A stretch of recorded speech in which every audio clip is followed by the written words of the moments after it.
আজকে আমরা star topology সম্পর্কে কিছু তথ্য জানবো, যেন পরীক্ষার হলে আমরা সুন্দর মতো গুছায় লিখতে পারি। চলো দেখা যাক। স্টার টপোলজি নামটা শুনে আমরা বুঝতে পারতেছি না যে স্টার শেপের কোনো কিছু, অর্থাৎ যে টপোলজিতে একটি কেন্দ্রীয় ডিভাইস যুক্ত থাকে। মূলত আমি যদি দেখাইতে যাই স্টার টপোলজি তোমাদেরকে একে, তাহলে দেখানো যেতে পারে একটা কেন্দ্রীয় ডিভাইস, এটাকে আমরা হাব অথবা সুইচ বলতে পারি। এখান থেকে সকল ডিভাইসগুলো যুক্ত হবে। জিনিসটুকু দেখতে অনেকটা স্টারের মতো মনে হয় বলে এটাকে স্টার টপোলজি বলা হয়। আমরা বলতে পারি নেটওয়ার্কের সকল কম্পিউটার একটি কেন্দ্র ডিভাইসের সাথে যুক্ত থাকে। যে টপোলজি নেটওয়ার্কের সকল ডিভাইস বা কম্পিউটার একটি কেন্দ্রীয় সুইচ বা হাবের সাথে যুক্ত থাকে তাকে স্টার টপোলজি বলে। স্টার টপোলজিতে ডেটা আদান প্রদান সহজ হয়। হাব বা সুইচের মাধ্যমে সাধারণত ব্যবহৃত হয় ইউটিপি কেবল বা টুইস্টেড পেয়ার কেবল। এগুলো কিন্তু এমসিকিউতে আসতে পারে যে স্টার টপোলজিতে কোন ধরনের কেবল ব্যবহৃত হয়, ইউটিপি কেবল অথবা টুইস্টেড পেয়ার কেবল। অপশনে যেটা থাকবে, যেটা কনভিনিয়েন্ট হবে তোমরা সেটাই লাগাবা। স্টার টপোলজির মূল ধারণা তো আমরা বুঝেই গিয়েছি যে সেন্টারে একটা কেন্দ্রীয় কম্পিউটার বা হাব বা সুইচ থাকবে। এখন দেখা যাক স্টার টপোলজি কিভাবে কাজ করে।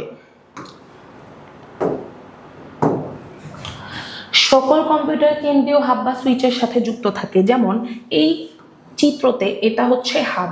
এই হাবের সাথে দেখো ডিভাইস 4, ডিভাইস 3, 2, 1, 5 সকল ডিভাইসগুলো যুক্ত। এখন যদি ডিভাইস 2 এর ইচ্ছা হয় সে কোনো একটা তথ্য ডিভাইস 4 কে পাঠাবে, সে প্রথমে তার তথ্যটিকে হাবে পাঠাবে। হাব তথ্যটিকে চেক করবে, চেক করে যখন সে বুঝতে পারবে যে তার তথ্যটি ডিভাইস 4 কে দেওয়ার জন্য পাঠানো হয়েছিল, সে তখন ডিভাইস 4 কে পাঠাবে। আমরা যেমন বাস আর রিংয়ে দেখেছিলাম যে প্রত্যেকটা কম্পিউটার নিজে নিজে তথ্য চেক করে, চেক করার পরে দেন নির্দিষ্ট কম্পিউটারের কাছে পাঠায়। এখানে এমন কিছুই না। এখানে চাইলে ডিভাইস 2 যে তথ্যটি পাঠাইতে চাচ্ছে সেটা ডিভাইস 4 এর কাছেই যাবে। এখানে প্রাইভেসিটা একটু বেশি মেনটেন হয়। কারণ কি, অন্যান্য যে বাস বা রিং টপোলজিতে আমরা দেখেছি যে তথ্য প্রত্যেকের কাছে যায়, এখানে প্রত্যেকের কাছে তথ্য যাবে না। আমরা যাকে পাঠাতে চাচ্ছি ঠিক তার কাছেই তথ্য যাবে। দ্যাটস ওয়াই এখানে অনেক বেশি সিকিউর থাকে তথ্যগুলো।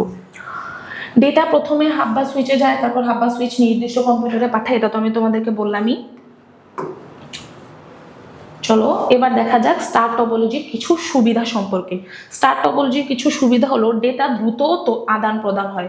কারণ আমরা দেখেছি যে এর আগে যে বাস বা রিং টপোলজি ছিল, প্রত্যেকটা কম্পিউটার তথ্য চেক করতো, এখানে প্রত্যেকটার কাছে তথ্য যায় না।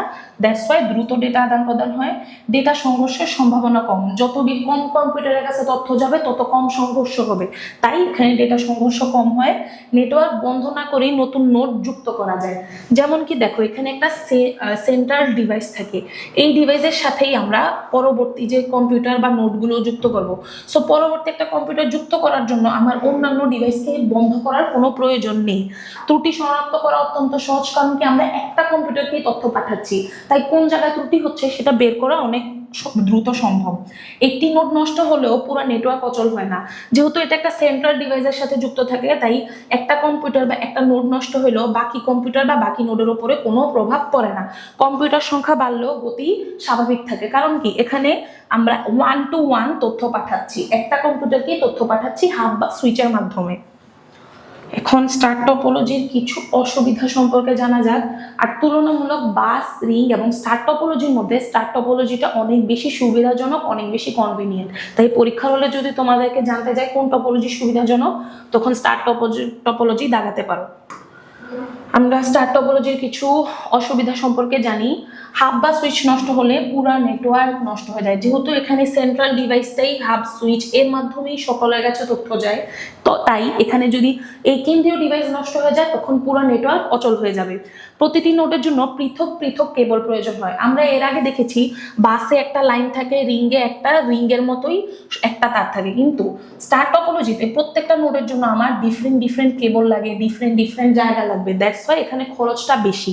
সরাসরি ডেটা আদান প্রদান সম্ভব হয় না। আমি চাইলেই কম্পিউটার 1 থেকে 2 এর কাছে পাঠাতে পারবো না, আমাকে তথ্যটা আগে হাবের কাছে বা সেন্ট্রাল ডিভাইসের কাছে দিতে হবে। তাই এখানে সরাসরি তথ্য প্রেরণটা সম্ভব না। এটাই ছিল স্টার টপোলজির কিছু সুবিধা অসুবিধা।